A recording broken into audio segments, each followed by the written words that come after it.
Hey traders, what's going on? It's Chris at VerrilloTrading. I hope you guys are having a great day today. In this video, we're going to talk about something of one of the most popular topics on the internet regarding trading and retail trading. That is order flow. Let's go ahead and get the big camera. Wow, order flow, guys. Okay, so order flow, I'm sure you've heard of it. I'm sure you've watched many videos about order flow. You may even be an expert on order flow, but I doubt you are if you're watching a YouTube video on it. Anyways, in this video, I'm going to give you guys my take on order flow. I'm going to show you all the tools that I use that use order flow and how I've learned about order flow and developed it and incorporated it into my trading thus far to this point. Which it's been a couple years that I've learned and applied order flow. So the way I use order flow, guys, is that it's a small component of my trading. It's not the entire thing. It's certainly not a holy grail. It is one aspect of my method of trading. All right. So, I guess before we get into this, remember, guys, if you do appreciate this content, if you find this content interesting, helpful, remember to hit the like button, of course. And of course, if you want to support the channel, first link in the description or check out whatever links you want. Okay. So let's talk about order flow now. So order flow, guys, it is highly marketed. So many people talk about order flow on the internet and the retail trading industry, and they claim that it is basically some holy grail that you need to get away from candlestick trading and go totally into order flow. When in reality, guys, at the end of the day, trading, guys, place your bets. Put your money where your mouth is. It doesn't matter if you have order flow. It doesn't even matter if you're Goldman sitting on the same desk as the biggest trader about to place the biggest trade. You still don't really know where the price is going to be in a few seconds from now. Therefore, put your money where your mouth is because you still have to place a fucking bet, okay? So you could have order flow. You could have all kinds of different edges in your favor, but you still don't know what the outcome of the next trade is going to be, all right? So there's no holy grail. That's the first thing you have to understand, is that you could be an expert in order flow, but you still do not know the outcome of the next trade because there's so many variables that can affect what is going to happen right now in the next few minutes. You could know so much about order flow and it will not help you at all. Order flow is basically, guys, raw transaction data entering the market. Order flow, that's what it is. So I'll just start a market replay right here and just kind of demonstrate it to you. So I'm replaying the market here, July 12th, 2022. And right here, you can see the time and sales started to move. We can now see trades that are entering the market. That right there is order flow. You're seeing raw trades go through the market right now, raw time and sales data. So some traders, they might show you videos where they talk about order flow and they show you this chart right here, which is a footprint chart. What this is historical data or historical order flow data. That's another way of reading the order flow data. And we're going to talk about that as we, when we get to the tools. I'm going to show you kind of what I use and how I use it and all that.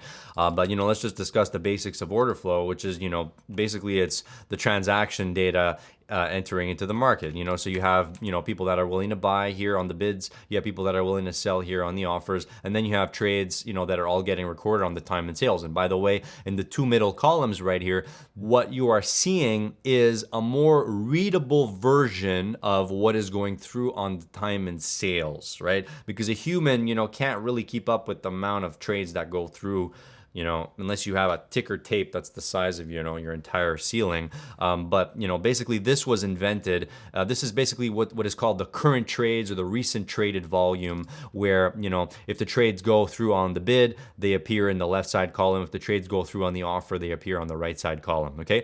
Now, if you do not understand these columns right here, I would recommend you to go watch the video, How to Read a DOM by Fat Cat, because probably that's the video that explains it the best, the most simplest way for beginners. And after you watch that video, go ahead and watch Fat Cat's other video here, which is on the Tick Drills series, which is learning to read order flow for beginners. If you're really new to order flow and you don't understand really those columns or anything, go watch the first video and this video right here, and you should, start to learn about it a bit more. Everyone's got a bit of a different approach on it. That's what you got to understand, because the order flow, guys, is a very objective way of viewing market information. It is really just the volume trading, the raw trading data, trades on the bid, trades on the offer. Now, that is why on its own, in my opinion, it is not that useful. It needs to be combined with some other thing that can give you or contribute to your edge as a trader to make better, higher quality trading decisions.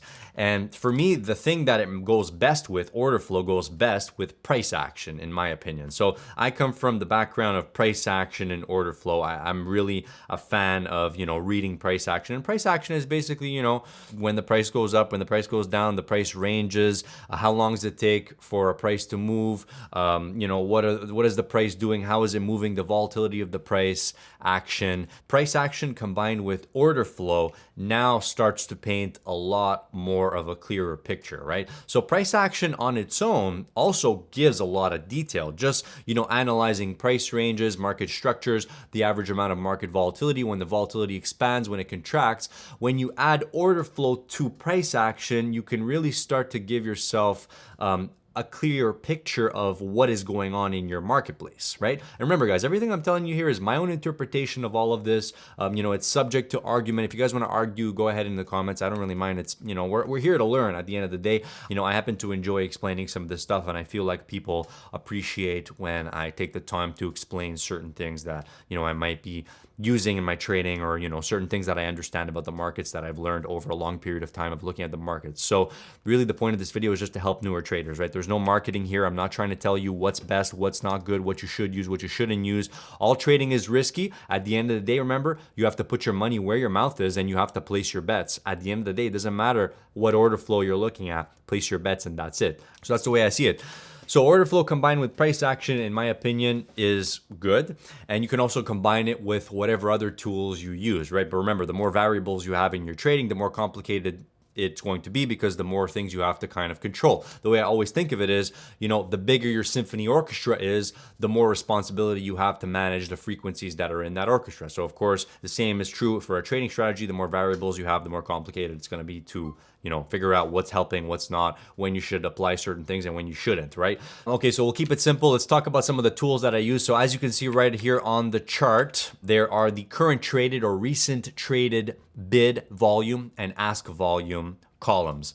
Now, one thing that I should mention that is very, very important regarding this is that depending on your data provider, your data feed, not all of them have 100% accurately reported bid volume and ask volume based on how it was recorded on the exchange. Some of them use an estimation method, believe it or not, guys.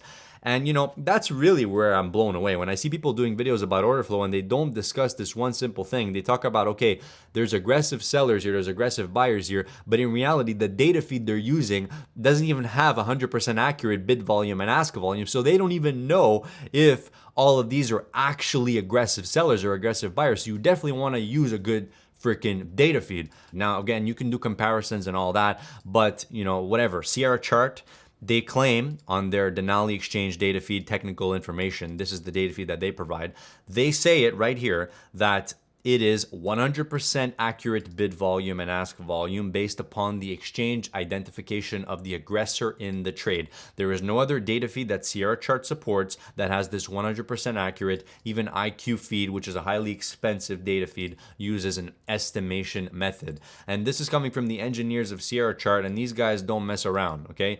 Maybe they're just saying that, but why would they just say that? You know what I'm saying? So anyways, that's a very big component of order flow, is the accurate reporting of the bid volume and the ask volume. Because if that is not accurate, then you going ahead and looking at your footprint and saying, okay, this bar over here had majority buyers, there was majority buy orders on the offer that, traded up here.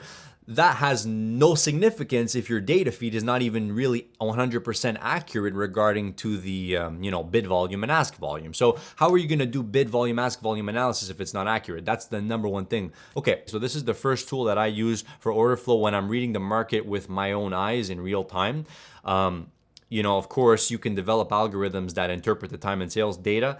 And in that case, you wouldn't need to have these columns there because your algorithm is there interpreting the time and sales data.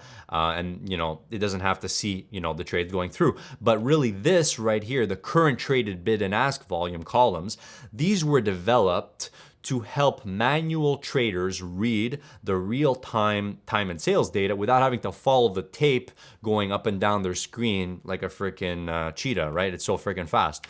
this is a very common method of reading it, is that generally you have a time and sales next to it so you can see the average flow volume, and you're reading the inside print of the market relative to the amount of bids and offers that are also wanting to transact at those prices. And when it starts to get confusing, when you can't see what's going through anymore, what you do is you clear them manually with a hotkey like that.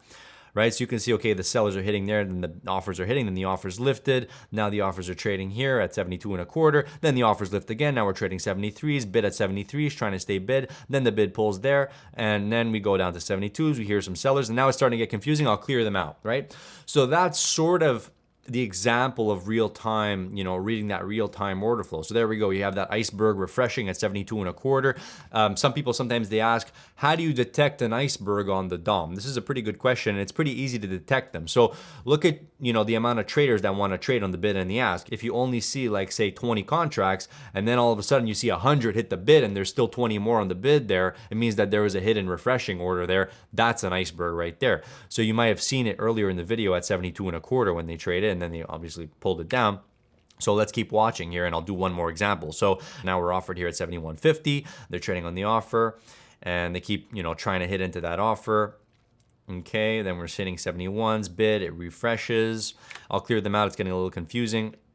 Now it's slowly going down, 70.75 there, bid 70.75. There's about 40 contracts on that bid. They're hitting the offer at 71.25, right? Now, vocalizing it is actually a lot harder than reading it by eye, because when you get used to reading it by eye, you can, kind of process that data a little bit faster than you would be able to actually vocalize the auction out live, right? So what you could actually do to practice is try to vocalize it. And that would be an exercise that you could use to help you to read and follow along with the real-time order flow that's happening right now.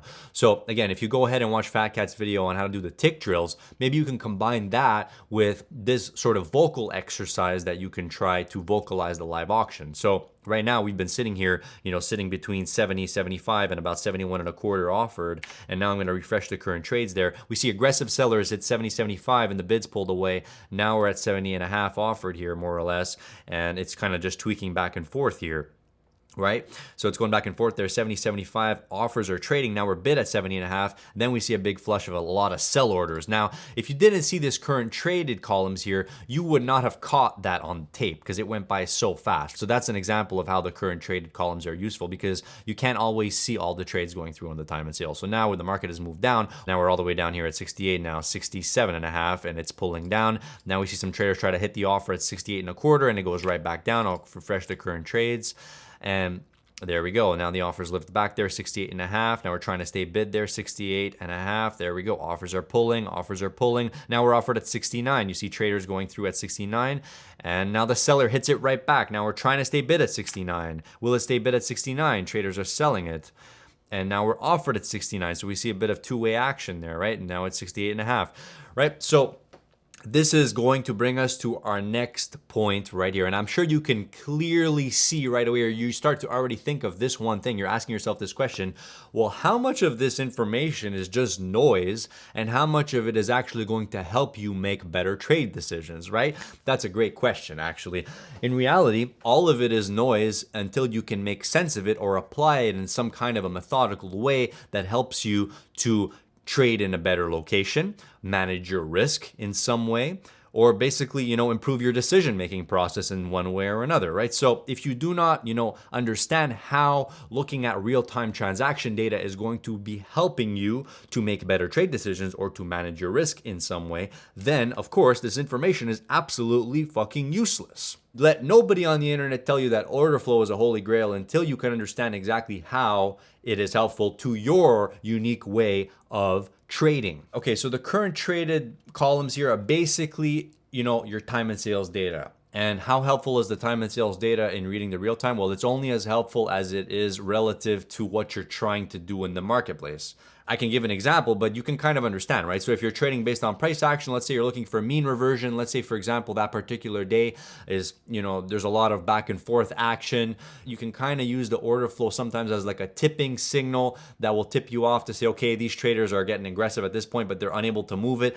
Also, it lines right up with my area of mean reversion within the zone. So I'm going to go ahead and hit the trade right there because the order flow came in with the confirmation signal that lined up with, my volatility range based on my mean reversion strategy. So that's an example of how it would be working in tandem with whatever else you have going on in your trading method, okay?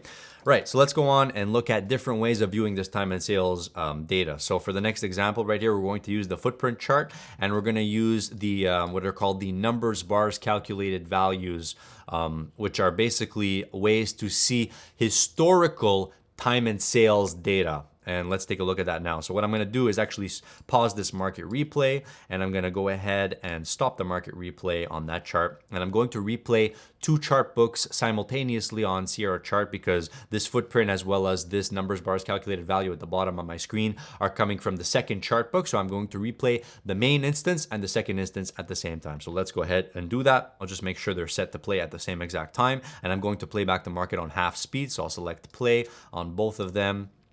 And then now it is ready to be played. Well, after this market depth data loads, there we go. Now we'll press play on both of them at the same time, and there we go. So now the market is now moving. All right, so let's take a look at this chart to start. So this chart has been unattached from the main application window of Sierra chart. And what we have on this chart is an indicator called the numbers, bars, calculated values. And what this is showing us is, in this case, there's two rows here. On the bottom row, what we have is the total amount of volume that has transacted for the period that the chart is set to. In this case, the chart is set to a 15-second bar period. There's no bars on the chart, but the periods are still there. So what we see here is that on this period, there was 3,110 contracts that traded. That was the total volume transacted. Now, out of those total contracts, this next number represents the difference between the ask volume and the bid volume, AKA the delta, which is another order flow indicator that most people use. And we're going to talk a bit about delta now, since we're getting into the historical aspect of looking at order flow. What this 456 here means, now we're going to talk about aggressors. So the aggressor in a trade is the traders that say, I want to buy at the ask to get filled immediately, or I want to sell at the bid to get filled immediately on a short trade, okay? So what this tells us here, 456, is that out of 3,110 contracts that traded during this 15-second time period, there were 456 more aggressive buyers than there were aggressive sellers. So there's a net buy imbalance if you're looking at it from the perspective of the aggressive buyers and the aggressive sellers. Right? But now what gets a little bit tricky, and this is where a lot of traders get confused, is that, of course, for every aggressive buyer, there's a passive seller that's selling to them. And for every aggressive seller hitting into the recent bid, there is a passive buyer that is buying from those aggressive sellers, right? So how do you know who's buying and who's selling? Well, you really don't. What you can see though is the volume going through, the pace of the volume, how aggressive traders are being, how passive traders are being, who's moving the market, how is the price action moving relative to the order flow that we're seeing in the market. And that's why you have to combine this, right, with whatever you're using. In my case, price action, order flow, and supply and demand zones are the things that I use the most. Price action also encompasses the volatility of the marketplace. That's a component of the price action, in my opinion. So let's go ahead now that I showed you the numbers, bars, calculated values indicator, which is showing us the volume and the delta over a certain time period. We're going to go ahead and full screen this footprint chart now. And what a footprint chart is basically a historical data recording of order flow data. What we can see with this chart is how many trades have gone through at every price. And also in this case, we're seeing the color is changing based upon the percentage of trades that have gone through on the bid or on the ask. So the darker the color blue, it means the higher the percentage of trades that have traded on the ask. And the darker the color red, it's the higher percentage of trades that have traded on the bid, therefore aggressive sellers. Now, you have to understand this from an objective standpoint, and of course you have to learn how to combine this with your other tools that you're using in your trading. I'm going to show you how I sort of use this to interpret the data. Okay, so like I said, this is a historical chart. So what we see is more of a cumulative or a bigger picture idea of the orders that have recently traded into the marketplace. Whereas with the time and sales and the current traded volume, you're seeing more of that real time, zoomed in for, when you're really trying to be precise on an entry, you would use that. It's really tricky to explain this because this is not really a method of trading. This is not really saying, if you have this chart, you're going to have more of a chance of making money. It's absolutely false. That's not true at all. But what this does show you is information that is detailed that can contribute to you making better decisions if it is interpreted in the right way. So different traders interpret this different ways. So another trader I can recommend you guys to watch videos of is Frozen Tundra Trader, who uses a historical footprint chart similar to this one to make trading decisions on, I guess, a slightly larger intraday time frame. Sort of, he's like a day trader that, he'll put on a trade close to the open and he'll try to let them ride if he can, for maybe 30 minutes, an hour. And sometimes he ends up scalping them. Sometimes he ends up holding them. But sometimes his entry into the trade is determined based upon information that he can see on a historical footprint chart. So that's an example of how that can be used. So I'll give you an example of how I would use it. So let's say, for example, I'm looking at the market and I can see generally that it's long biased in a bigger picture, 15-minute time frame. Maybe we've bounced off of a demand zone and now the market is slowly floating higher. And now I can look at this footprint on the side of my screen and I can see, contextually, what have we been seeing? How is the price action moving relative to the order flow that is going through? So on a slower day, like a trend day where the volume is a little bit lower and the price action is sort of floating, one way or another, but overall it's floating more higher than it is going down. What we tend to see is you might see negative delta on a lot of bars. You might see, on average, you might see like a minus 300, then the next bar you see a minus 500. And sooner or later, the market is sort of inching its way up. And then as it approaches the highs, you see a big puke into the highs. And, because short traders who are trying to sell the market are puking out of their short trades and now getting long, or, just getting out for a loss or whatever they're doing. So that would be an example of, over a longer period of time, maybe, 10, 15, 20 minutes of price action. You can look at the delta, and the delta can give you an indication of who has been trading into the market. And now that combined with the price action, which has been, like I said, mostly up, sideways, a big pullback down, sellers get trapped near the lows, and then we start to float our way back up on minimal volume with the bid is holding strong every time. And now as we approach the highs, those sellers who sold near the lows, they have to get out. And at the same time, traders are going to take advantage of that and go long at the same time near the highs, or try to bet on some kind of a momentum break. And they're also going to go long, and the market's going to go higher because there's going to be a buy imbalance at that point. So that's an example of how, some context of delta on the footprint chart can contribute to a perspective of how traders can see the market moving forward, and how traders might even choose to trade the market going forward. So, I hope that was an example that you can understand. All right, this next point is going to be interesting, guys. I'm going to share this one with you guys because I really think it has the potential to help new traders getting into this, and even some experienced guys who might not know this. Okay, and this is basically what I believe is the number one downside of order flow, because in order to properly apply order flow, you need to understand where it fails as well.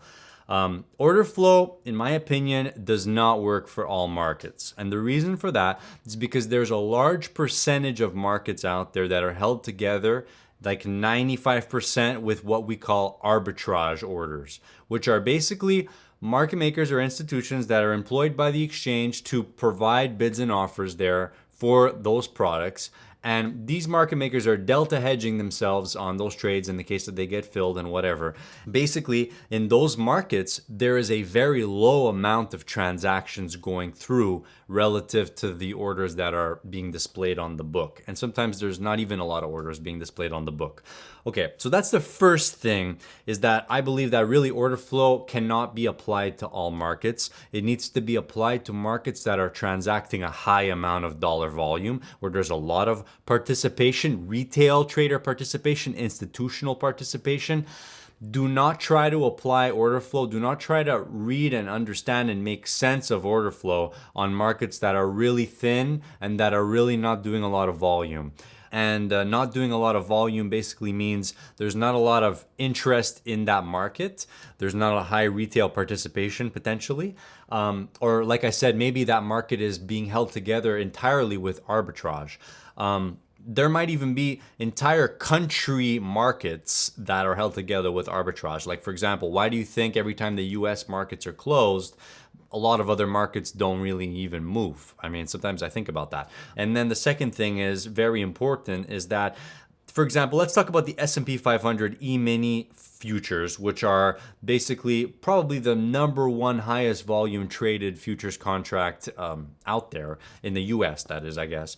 This market has a lot of dollar volume that goes through, but you still need to remember that it's a derivative contract. It is supposed to be derived from the value of the underlying stocks that make up the value of the S&P 500.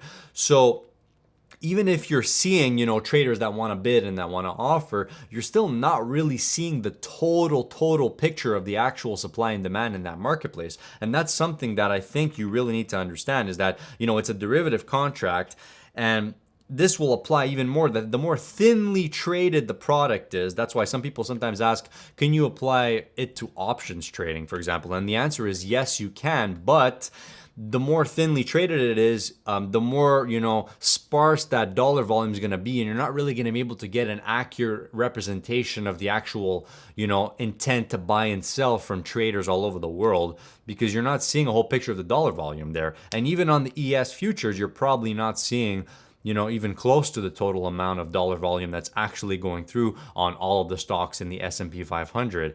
Okay, so that's what's kind of tricky. Now let's amplify this times 10, and let's try to now look at ES volume, S&P 500 futures volume, after hours, close to the European market open.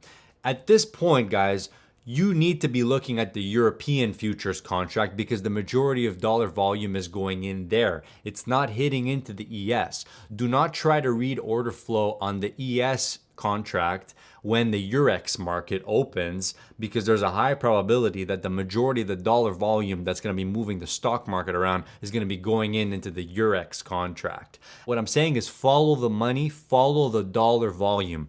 Do not try to read order flow. Do not try to interpret transaction data on markets that are not transacting a lot of volume. Go where the volume is. I would say try as hard as possible to trade in markets that have a high amount of interest, institutional participation, as well as retail trader participation, and that will make your job a little bit easier, I think. My opinion only, okay? Again, there's always so many variables at play here. So, use it for what you can use it for. This is not an absolute way to understand order flow. I just gave you guys a few examples in this video. Hopefully some of them were helpful. And if you enjoyed this video, let us know down below. Let's talk. And I'll see you guys in the next one. All right. Take care.